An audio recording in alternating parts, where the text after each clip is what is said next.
I think on the client side, it's essential because if you look at marketing, it ingests data sets that don't exist elsewhere in the enterprise.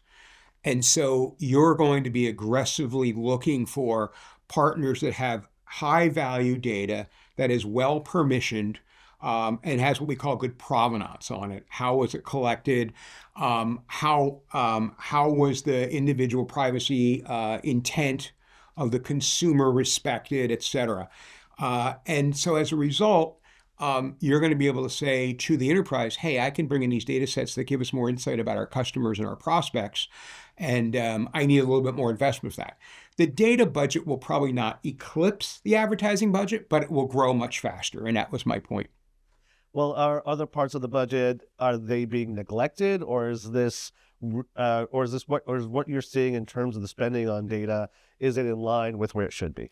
It's a really great question. And neglected, I wouldn't say neglected, but marketing has always had an attribution problem. Marketing does not do a good job, as you know, of explaining how it drives business outcomes.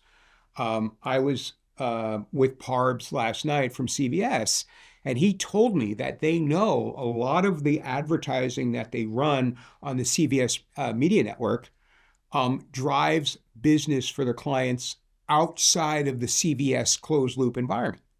And it's hard to get credit for that. Marketing has that same problem across the enterprise. So there's skepticism about money that's being invested in marketing. At the same time, data is the new oil, to quote Rashad Tabakawala, for the enterprise.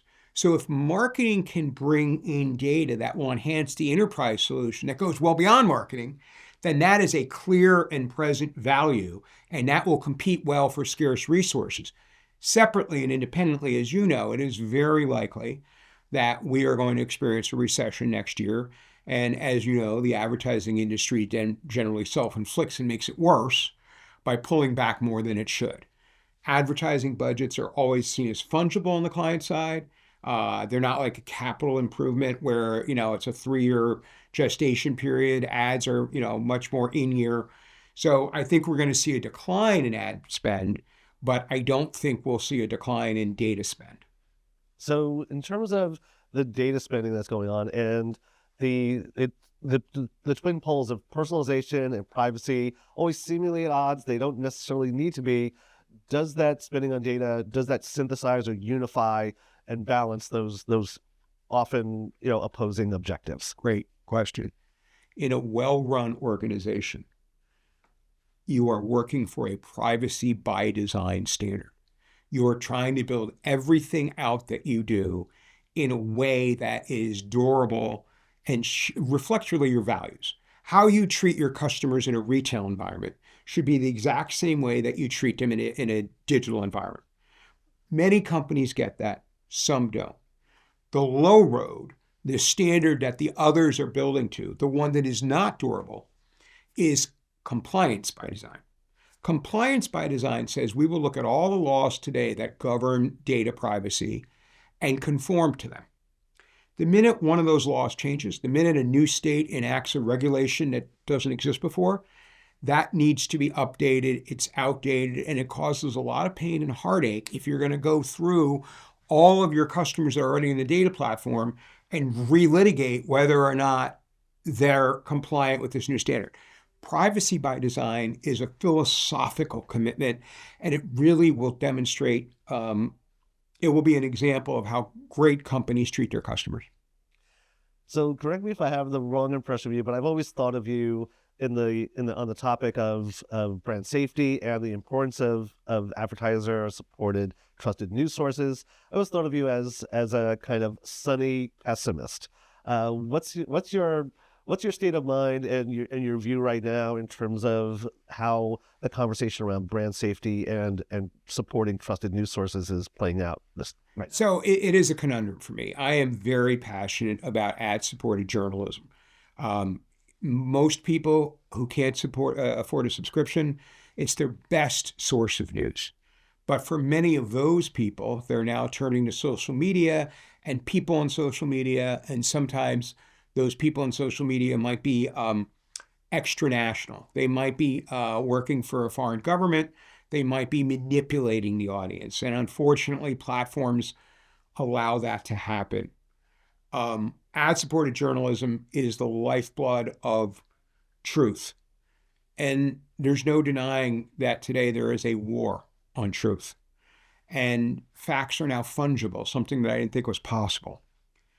I lament the fact that I was on the forefront of the brand safety initiative in the mid-2010s, but the mandate was much narrower. If you recall at that time, we didn't want unsavory adjacencies. We didn't want our ads showing up on YouTube next to an ISIS beheading, right? We didn't want our ads running when there was an airplane crash. Well, like Seymour in The Little Shop of Horrors, if you get the reference, the Venus flytrap that eventually got so big it ate its owner, brand safety has grown into this many-headed hydra, and it's expanded its scope beyond all logic. I think the worst was the idea that news as a category was unsafe, and a lot of that came out of the post-George Floyd incident. What happened was the Black Lives Matter sprung up.